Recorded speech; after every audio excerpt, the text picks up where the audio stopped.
You're listening to the Clean Comedy Podcast with James Creviston and Luke LaCoy.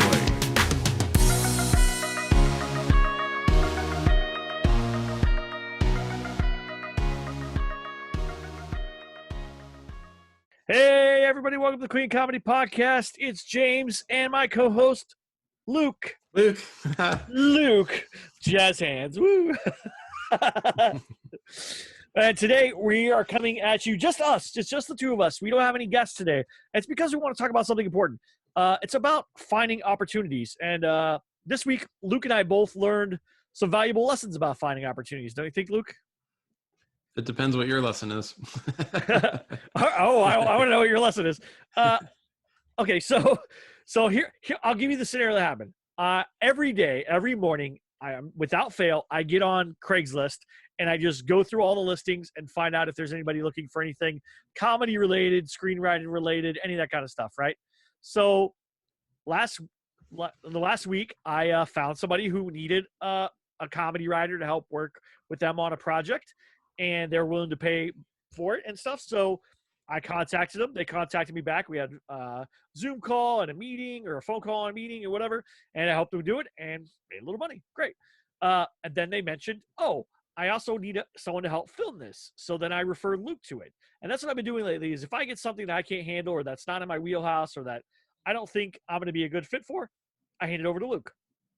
But it all started because I went and sought opportunities. I went outside the normal realm of what most people go, why would you go on Craigslist? It's a waste of time. There's nothing but junk there. 99% of the time, I will give you that it's junk. There's not a lot of stuff out there. I've sent emails to people.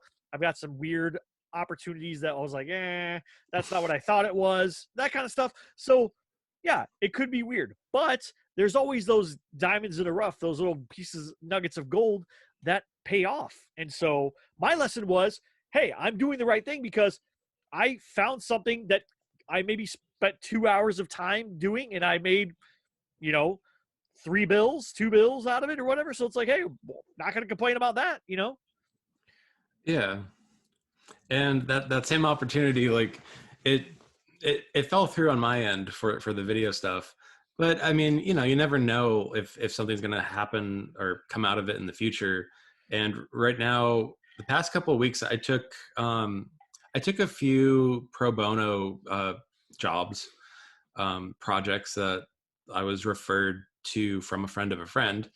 And, I'm just helping out. And then, it's helping me use my creative abilities and comedy abilities, and it's keeping that end sharp. And then if I can help someone, cool. And then if something can come out of it later with, maybe a recommendation from that person to another person after we do the work, even better. Wait. You're doing work for free? Some work, yes. That goes against everything I believe in the world. I never do anything for free. It is not worth it to me. I don't have a portfolio of a lot of things right now. And, doing comedy writing, like I'm entering James's world of, freelance comedy writing. And I can get by with what I have, but like the clients I'm trying to go after, it's a different kind of writing I need to be able to show. So I need to build up that, backlog somehow. That makes sense, having a portfolio. But I say after you do like 2 or 3 of those, that's it. Like no more free work for anybody. Because honestly, you'll get stuck in this endless loop of doing free work. Because I found myself doing that in the beginning of, it's a good opportunity. And then the opportunity is like, oh, great. Can you do this thing for us again? And I'm like, cool. How much does it pay? Oh, no. We just want you to do it again. It's like, no, that's not. After a while, it's like my time is worth money, and I feel like all of us are worth money. I am big on, turn your funny into money. That's why I always say, that's like my thing is like, I want everyone to get paid, and building it for a portfolio, doing it 3 times max, and then you're done. Like I would never do that again. I don't do anything for free. Not like if someone messaged me to ask like, hey, can you give me an idea, or I have an idea for this thing, I charge them for that. Like, that's my time. You're making me spend time with you to go over something, so I charge for every bit of it. And I know it seems mean, but let's put it to you this way. If you call a lawyer just to ask him a piece of advice for 5 minutes, he charges you for an hour of his time. Yeah.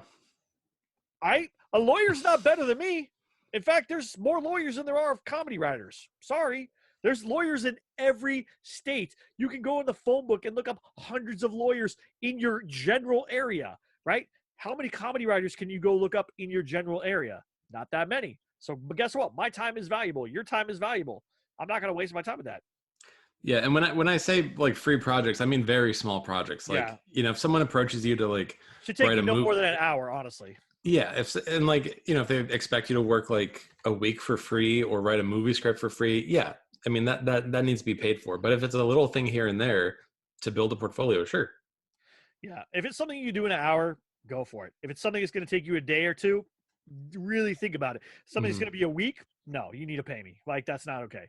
And a screenplay, a script, every single person listening to the sound of my voice right now should be writing their own TV pilot, a sketch, and a feature screenplay. Write those 3 things, because there's going to come a day, mark my words, if you do stand up long enough, someone will ask you, hey, do you write blank?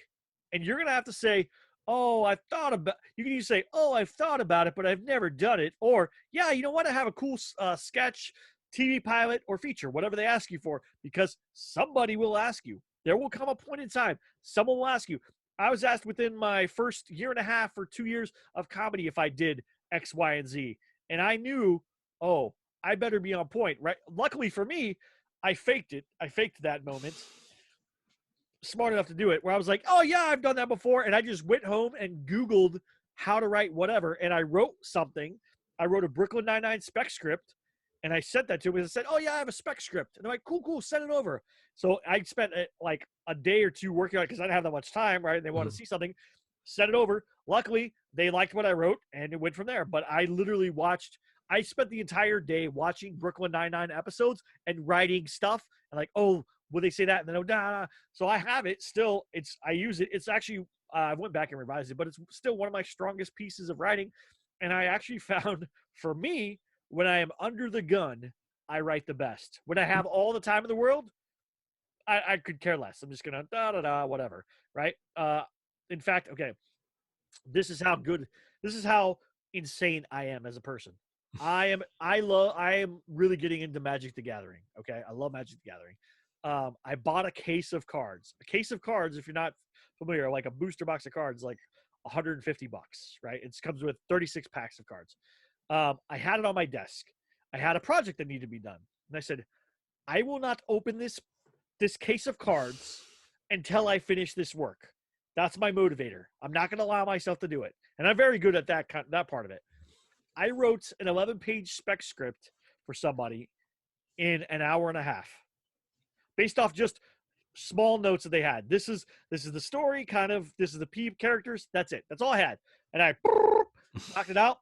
I opened that box an hour and a half later.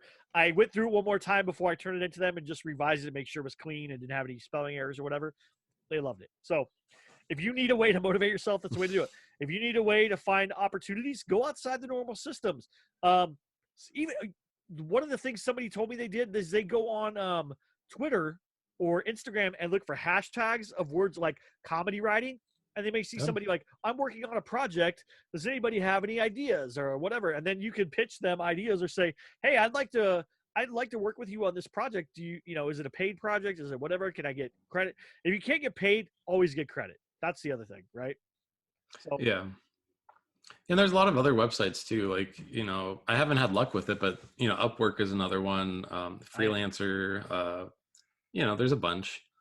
I would say out of 100 things I've applied for on Upwork, I've gotten like 2 of them. Like, because here's the problem with Upwork. Upwork is a race to the bottom because you're bidding against other people. So you're bidding. Yeah. So the person who bids the lowest is going to win. Unfortunately, that's what it is. And so I don't do that. I actually have had better results now where people contact me first, ask me if I'm interested in a gig, and then those ones I usually end up booking. But if I go and bid on stuff, I almost never get it. I think I've got, like I said, out of 100, I've got like 2. Mm-hmm. And that was early on when I bid low and I was stupid, you know.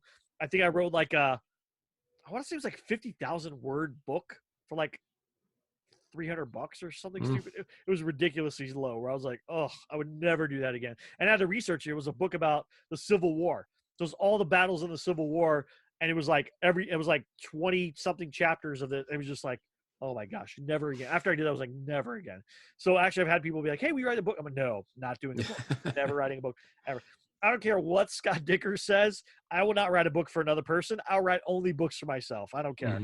And that's good. That's a great episode too. Scott Dickers. If you guys haven't heard that, go listen to that.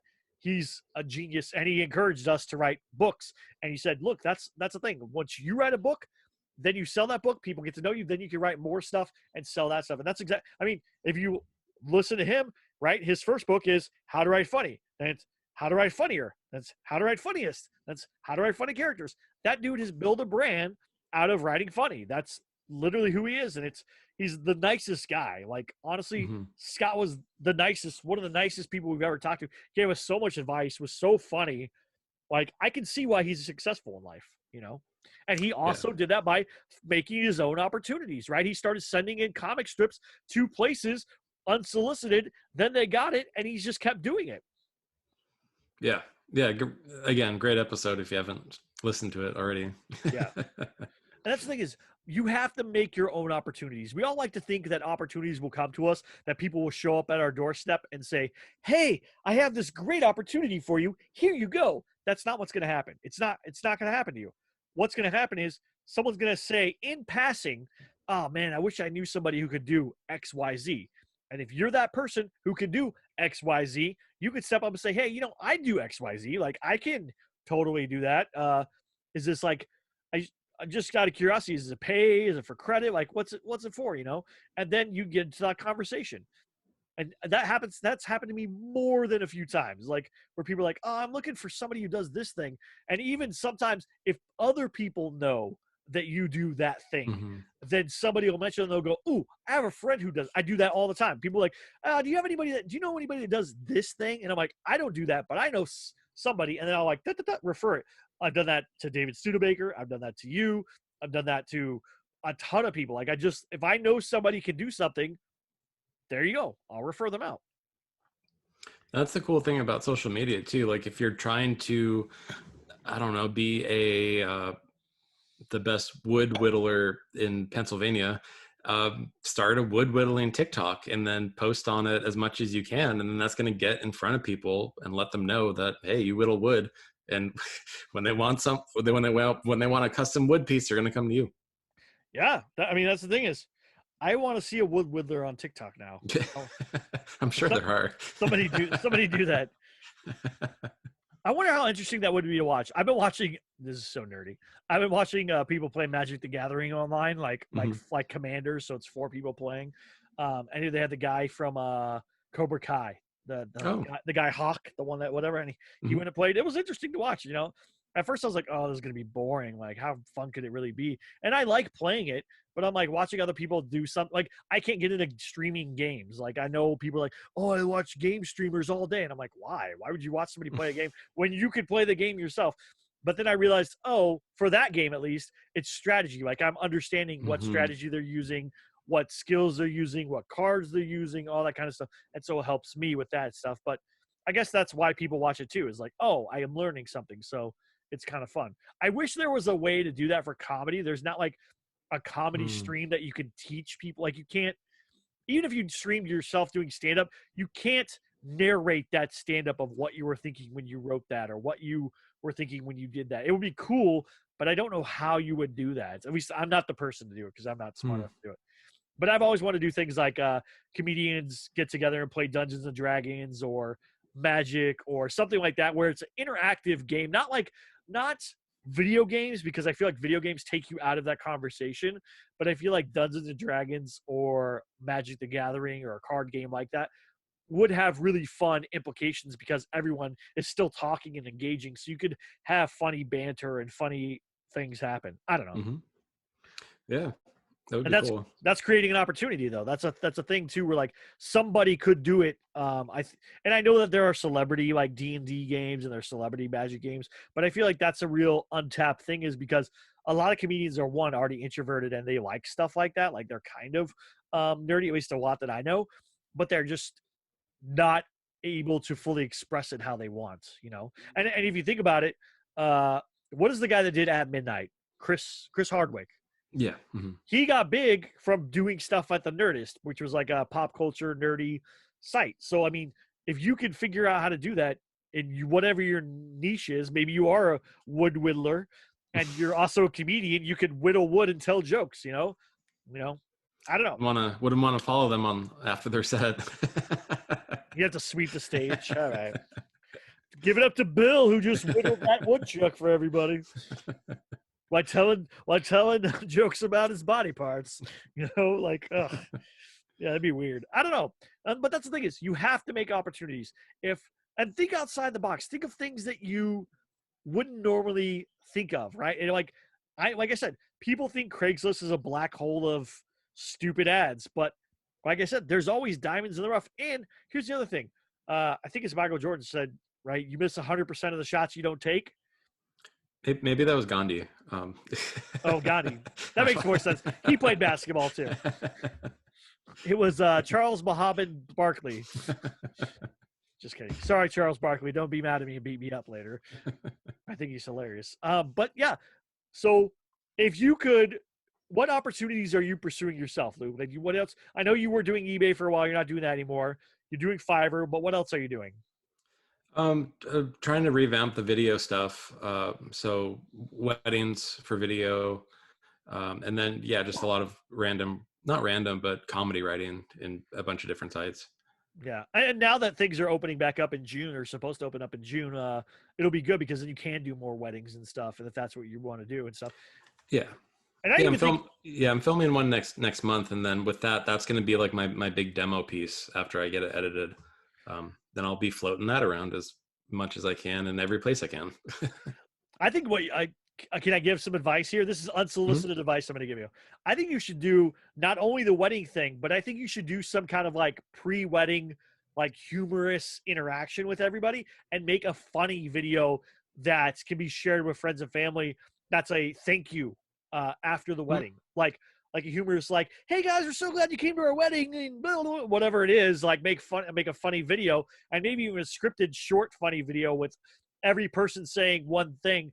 Remember at your wedding, we all went into, you guys were gone, and then everyone that came went into a room and we all said things to the camera like that. Do you know what I'm talking about? Mm-hmm. Something like that, where it's like kind of humorous and funny, and maybe it's scripted, maybe it's not, but you should do that because not a lot of people advertise that they do that. And that was one thing I would do is say, hey, not only do I record your wedding thing, but I also do a humorous thank you video that you can send to all your friends and family after the wedding to thank them for coming, thank them for spending time or whatever. And it'll be fun for all of you as well on a day that is very stressful, very high with emotion and just like very draining. Something funny and entertaining would just be great to do, you know?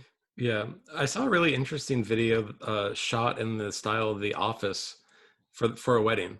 Really? And it was like the same, it was the same like structure of the intro of The Office, but it was featuring like all the people who were in the wedding party. And then it was edited like The Office. So it was pretty neat. So that's the only like kind of humorous thing I've ever seen like that in a wedding video. And one person's doing it. Yeah, so. And that's what I'm saying. If you could find that little thing that sets you apart, where like, yes, I do weddings, but I also do this thing that's part of my package, and this is why you should pick me because no one else is doing it. That's the thing. Now I just told it to a million people, they're gonna be like, yeah, whatever, I'll do that. But if you do it first, or you do it better, or you're the only one doing it in Orange County or Los Angeles County or whatever, and nobody else is doing it, then it doesn't matter. You know what I'm saying? Yeah. And since you can edit and shoot, that is actually a really good thing to offer. Yeah. And you could even do what you call perfect, the wedding episode, and you do exactly like an Office episode, and you do talking heads in between shots of stuff, right?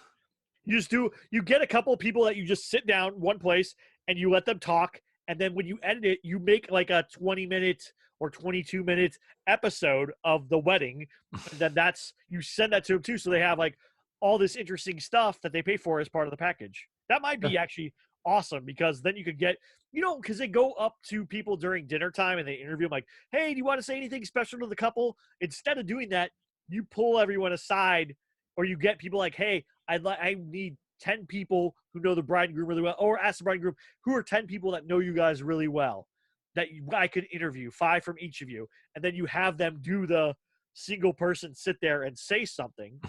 And then you cut those so they're funny. And then you put it in the episode of the wedding, you know? Yeah. I don't know. That's a good idea, actually. That's Yeah. a good opportunity. And that's something is like brainstorming, thinking about what you can find that's different and unique. That's the key to success. A lot of people poo-poo on Andrew Schultz. You know Andrew Schultz, Mhm. the guy who he does like this funny stuff from stage. They're like, oh, he doesn't really tell jokes. It's like he does, but it's his own style. And they're like, well, he's famous for YouTube. Okay, he still does stand up. He's hilarious. I learned about him on Rogan. I didn't know about him before that. He came on Rogan and talked about his album 531. I went and listened to it. It was amazing. I thought the guy was great. So I was like, okay, I'm a fan. And then I started watching him on YouTube. I'm like, this guy's great. He's a great comedian. Steve Hofstetter got big because he started doing those heckler videos Mm-hmm. and they blew up. So he does them more often. He does put up his own stand-up, which is great, but he does a lot of the heckler videos because, one, it doesn't burn material because he's just dealing with hecklers, and two, people want to see that happen when they're there. Like, they are like, oh, I hope a heckler comes so I can see Steve murder them. You know, like, that's what they're hoping for. Like, find your opportunity. It's all of comedy is about finding your opportunity. Just because you go to the club, just because you write a set, just because you have a tight 5, doesn't mean you're going to get a sitcom or a movie or get asked in the writer's room or any of that stuff. You have to be doing the stuff. You have to be preparing and finding your own opportunities, right? Yeah, and a big thing, like I'm studying marketing again, unfortunately, but Not unfortunately. I'm thinking of it in terms of comedy now, and like, okay, you post that you're going to be in a show coming up. What about it? What about that show is going to be different from the other 200 shows posting that their show is coming up too? You got to think of an angle. Like, there has to be some difference, otherwise, people can't see 5 shows a night. They have to pick and choose what they're going to go see, and somehow you have to differentiate and be the more interesting pick. Well, that's why we started the Queen Comedy Hour, like we were doing that show, because there wasn't a lot of clean shows, especially in LA, and that differentiated us, and we had people come. And then we also did Nerds with Words, which was at a game store, and nobody was doing that. It was a themed show, so we did that. Find something that's different and unique, because that's what you do. I've been watching a lot of comedians that are doing shows from the back of like a truck of a pickup and stuff. Oh.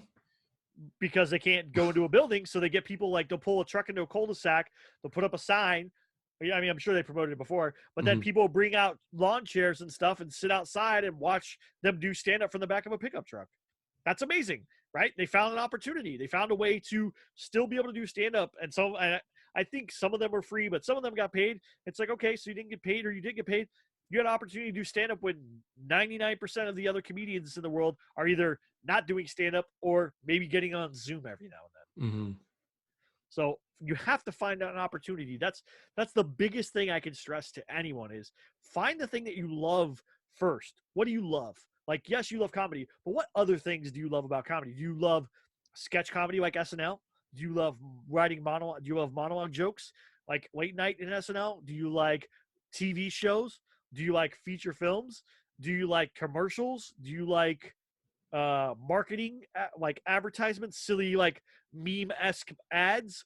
Like, what do you like? Because we've had people on here who've done it. We have people who got paid for making memes, right? People who've done screenplays, movies, sketches, commercials, all that kind of stuff, radio shows, podcast. I mean, you have to make the opportunity. No one's going to do it. We had the one with Daniel, who started what's it called, Huron City Radio. Yep. And he just started it because actors were out of work. He was out of work. Nobody was doing anything. They had free time and they still wanted to be able to work on their acting chops and do stuff. So he wrote something. He never written anything before. Wrote something. Boom. There you go. Making a radio show that's taken off. You have to make opportunities. Yeah, and we've talked to a bunch of comics too who book themselves instead of a manager, and like they have to reach out to like 19, 20 venues before they book one. Yep. So you have to look for opportunities, but then you have to keep repeating, looking for opportunities again and again as well. That's the thing. That's why make your opportunities, do as much as you can. Andrew Schultz, like I said, got big because of YouTube and because he made his own album. He went and recorded his own album. That was him doing it. He went to 5 clubs. I think it was 5 clubs, did 3 minutes in one night. He went and did all that, and he recorded it all, edited it, put it together, and made an album. Right? Nobody was going to give him an album deal. No one's going to make him that album. He went and did it himself. It's genius, and that's what you have to do. I had the idea to try to do my own special. Of course, 2020 came and whatever happened, but now that opportunity hasn't become another opportunity to actually get somebody to make something for me. But I'm also going to take Scott Dicker's idea and tie in a book to that, so that not only will I have the book for purposes of tying into that show, but now when I go do shows, I can sell that book, because David Studebaker and other comedians that I know do the same thing, sell books or sell CDs. Preacher sold CDs. Like, everybody does stuff, and now you have something that people can take home, and you have something to show people when they're like, hey, what else do you do, right? That's a big thing. The question for me that made me start doing more things was Dwayne Perkins saying, what else do you do? That hit me so hard, because he had a movie on Hulu at the time. He writes for TV shows. He did all these other things. He had a book out that he sold, like all this stuff.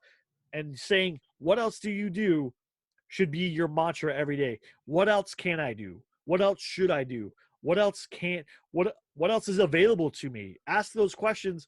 You're going to find stuff that you can do. What else can I whittle in wood? What else can you whittle in wood? Back to wood. Back to wood whittling. All right. Thank you guys so much for checking us out. Luke, where can people find you at? Luke LaCoy, all over places. At woodwither.com. Yes. You can find me at jamesdcreviston.com, ComedyPreneur.com. Please check out the ComedyPreneur show. You already know, which is monologue jokes. That's what I've been practicing a lot of, writing and delivering them. And then also check out WTF Happened in America This Week. It's a comedy news show that I produce and write, and it's a lot of fun. It's silly. It is not family friendly, so there are curse words, not from me, but from the other people on the show. So check that out. Please leave us a like. Please subscribe. Please leave us a review, 5 stars preferably, and have a wonderful week. Bye.